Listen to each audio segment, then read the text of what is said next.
Assalamu alaikum wa rahmatullahi wa barakatuh. What is going on, brothers and sisters? It is Daniel here. We're back here again today. Alhamdulillah. Today we have this some of the footage from the recent rioting that's happening in the UK. I actually wasn't even aware that this was happening until a few hours ago. So I found some footage. This is Sky News, and I just want to watch and kind of see what I can learn here.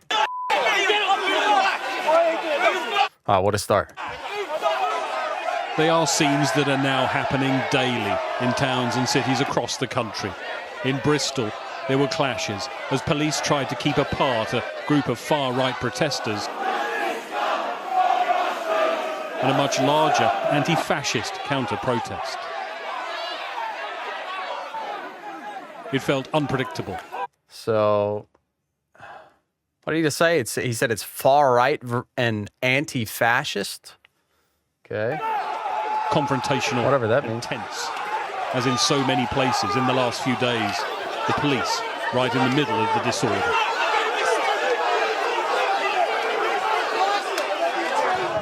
In Hull city centre, another standoff between a large group of protesters and police.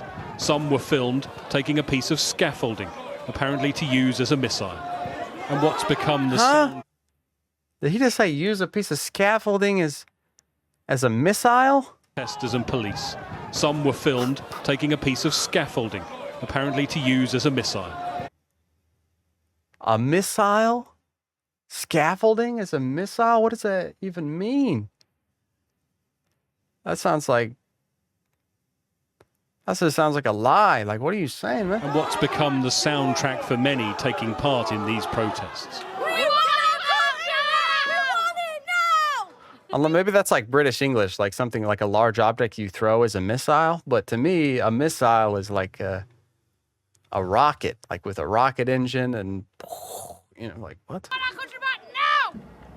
This is what residents saw after tyres and bins were set alight. By the evening, there was just the sound of the alarms in shops that had been broken into. The street littered with the debris of a rampage through the city. In Liverpool too, officers came under attack from a far-right mob. Here, as elsewhere, a number of officers were injured. God, journalism is so garbage. Or mainstream journalists. It's like, you just keep saying these words like far-right, anti-fascist. Like, what does that even mean? It's just like labeling a group of people and saying, oh, they're far-right. It's like, what? What? Like, what? They're obviously upset about something, right? So why don't you go out there and talk to them? Put the camera on them and let them talk. Let them express their concern. These people are probably so mad. They're probably rioting and breaking stuff because they feel like no one's listening to them. So they resort to this. So why don't you actually talk to them instead of just be like, oh my gosh, the far right are destroying the city. This is just like just such garbage, man. Police in running battles with some of those in the city's streets. And this just a few miles from Southport, where the attack on children at a dance class. And I'm not saying that what these people are doing is okay. I've actually heard that mosque was damaged or destroyed even. It's definitely not okay what they're doing. But yeah, I'm just critiquing the journalism here. Like,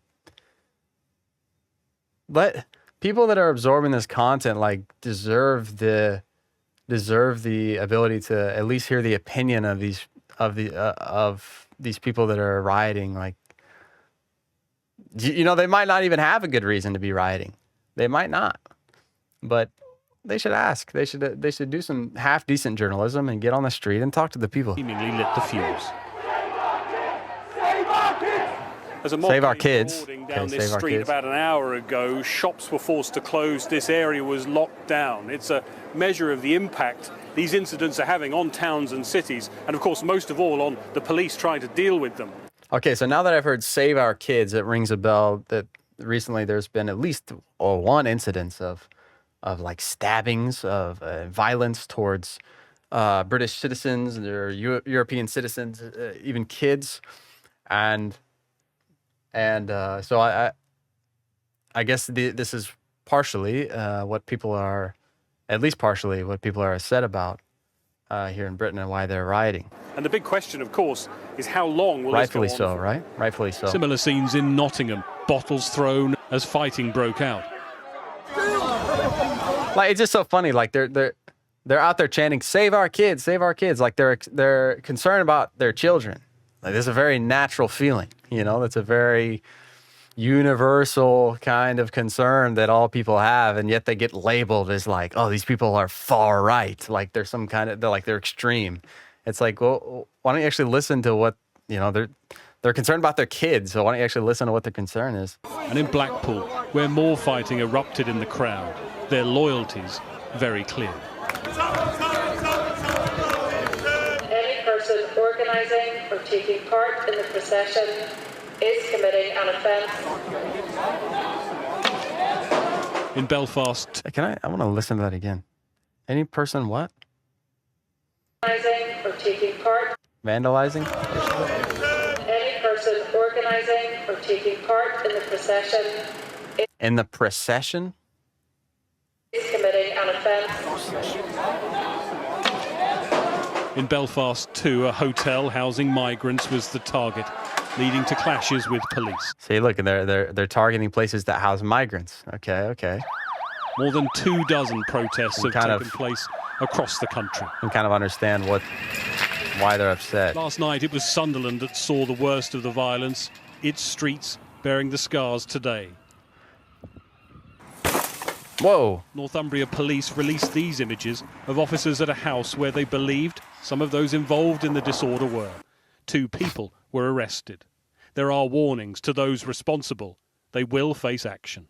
Well, the police need to lead operations in communities across the country where there has been both violent disorder and thuggery on the streets, which is completely unacceptable, completely damaging, and where the police need to know they have our full support, taking the strongest possible action, making sure that these criminals face the full force of the law. In Manchester today, a supermarket was ransacked by a mob as they ran from police. Yeah, that's just a shame, man. It's destroying businesses and stuff. Like, what's that business got anything to do with what you're upset about? It doesn't. It's just, you're just using something you're upset about it as an excuse to just be a idiot. But the city also saw one of the many counter-protests today. Anti-fascists marching with their message. Okay, so the people that are concerned about their kids and upset about the migrant situation are far right, okay? And then the people that are against them are the anti-fascists. Okay. A sense that some are not willing to stand by as the wave of summer It's violence. just like 1984. It's like the news speak. Like the news, they use all these weird words. It's like, what the heck? What does this even mean? Just speak clearly. Violence rolls on. Make it simple. And among Pink hair others, lady. whatever the response, clear defiance. Greg Milam, Sky News, Liverpool. Whatever women with pink short hair are chanting. I don't know where I'm going with that. I don't know. You know, I don't really know much about the situation here. You know, but I can tell from watching this video, it appears, you know, these people are upset about where their country is going, the direction that their country is headed. And it seems, you know, probably the acts of violence done by the migrants, they're seeing a trend and they don't like it and they want it to change. You know, I think that's extremely understandable. Very reasonable. Now, what I don't think is reasonable is when these people go out and they start destroying property, they start targeting mosques. You know, this is all being twisted. Unfortunately, the narrative is being twisted into making these British people think that Islam is the problem, or I think that's basically it. I think that these people are either duping themselves or are being duped by some other kind of external force into believing that Islam is the problem when Islam is not the problem. In fact, if they sat down and studied Islam, they would realize that Islam would actually solve a lot of these issues that they're facing. And I would also like to say that I guess it's understandable for me I understand them why they feel like they're upset at Islam, because they see these people coming from Muslim countries and they're Muslim, and then they come over and they do all this bad stuff. But what they don't understand is that these people, probably if they sat down in front of a scholar, they might, the scholar might even label them as a non-Muslim, These people aren't good Muslims. Who am I to say? But if you're out there doing crime and you're hurting people, you're hurting innocent people, that's not an Islamic thing to do. That's not in accordance with the Sharia. And these people, like I said, these people think that Islam is the problem and they're targeting the mosque. What you don't realize is that the people inside those mosques are not your enemy. Not at all. They're your friends. They're probably upset with you. People that are going to the mosque and praying in the mosque,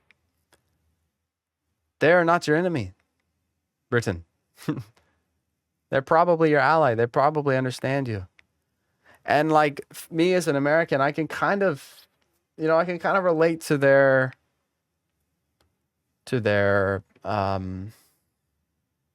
sentiment. Because I see my home country is all these migrants are flooding into the border illegally. And you get a lot of American people and they're sympathizing with that and saying, oh, well, this and that, it's okay because their country's hard and this and that. And while I think there's some validity to that sentiment, I think that you shouldn't enter a country illegally. You should do it legally. And I think any Muslim should say the same thing.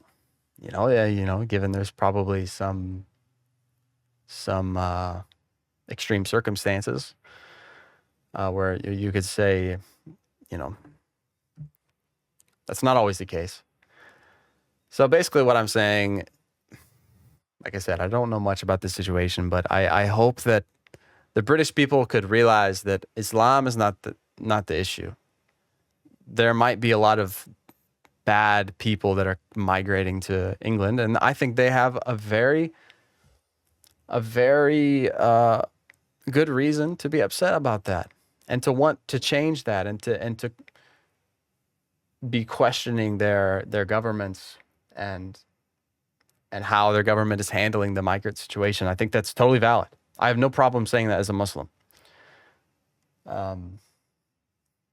But yeah, like I said, I think that I wish that they wouldn't target mosques. I think that's horrible. I hope that they can have